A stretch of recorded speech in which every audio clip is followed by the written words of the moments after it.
Christian fundamentalist Jim Bakker took it a little too far, even for him, on his goofy-ass show. Look at what he's claiming now. But they're trying to make a motion picture to tell this truth. Elvita King, who is my dear, dear, dear friend, yes, is producing the movie. You know, she's in charge of the whole thing, I think. Elvita King, who's Dr. Martin Luther King's niece. And the cast and crew are walking away from the movie. They're making the movie to tell the truth.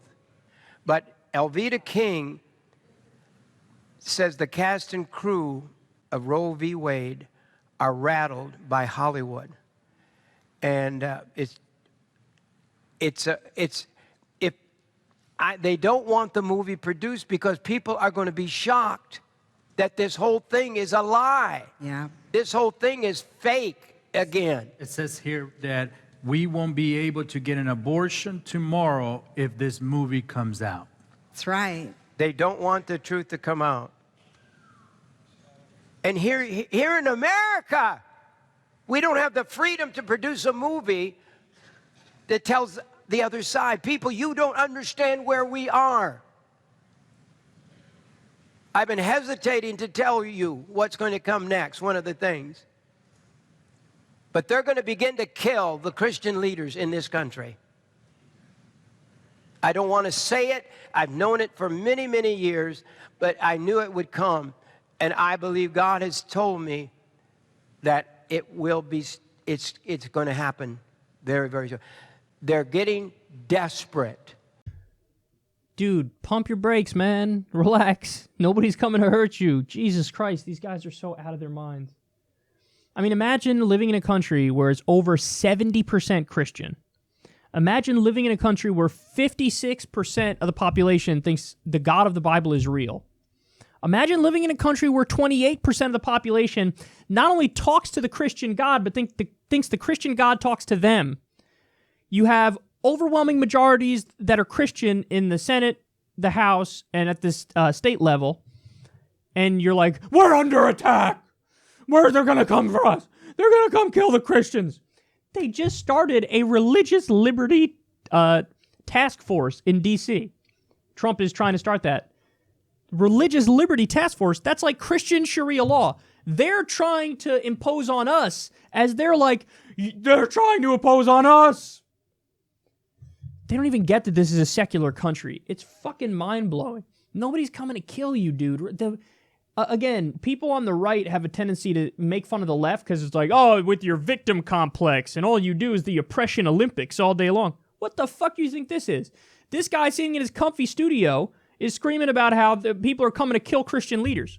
That is utterly made up. Utterly made up. Okay, now, let's get to the abortion film.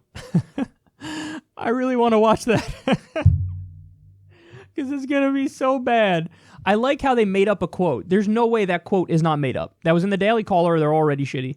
But that quote is hilarious because I say the Daily Caller is shitty. My very next story actually comes from the Daily Caller. But I had to share it with you because it's hilarious. I don't know if it's true or not, but it's worth sharing.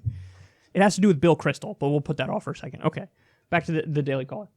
The comment from somebody who allegedly was working on this anti-abortion movie was, I don't want to do this movie because then we won't be able to get an abortion tomorrow. What? Who talks like that? Nobody talks like that. There was a joke, I think The Onion did it, and it was like a new abortion center opening up with cinema and fucking Chuck E. Cheese or some shit.